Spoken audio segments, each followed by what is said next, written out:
L'objectif de cet exercice, c'est de comprendre les forces qui agissent sur un système de poulies et de déterminer les tensions dans les cordes. Ici, on a un piano qui est suspendu par une première poulie, et cette poulie est suspendue à une deuxième qui, elle-même, est accrochée au plafond. On a donc le câble, ici, qui soutient l'ensemble. Notre objectif, ça va être de calculer la force nécessaire pour soulever le piano. Les petits conseils ici, c'est les suivants.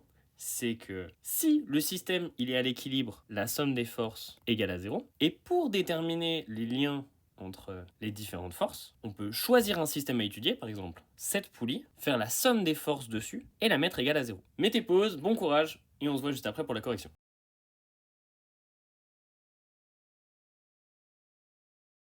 Pour calculer les différentes forces de tension dans un système avec des poulies, ce qu'il faut savoir, c'est que quand on a une corde inextensible, la tension est la même tout le long de la corde. Donc ça veut dire que les forces F, T1 et T2 vont être les mêmes. Ensuite, il faut qu'on sélectionne des sous-systèmes qu'on va étudier.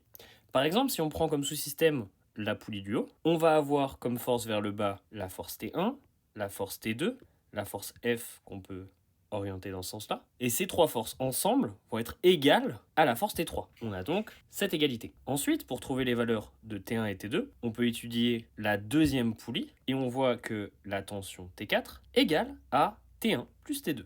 Et la tension T4, qu'est-ce que c'est? C'est le poids du piano.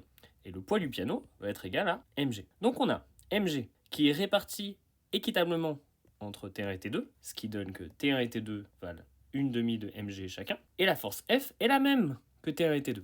Donc elle veut aussi une demi de mg. On trouve au final que la force de tension T3, qui soutient la poulie du dessus, vaut 3 demi de mg.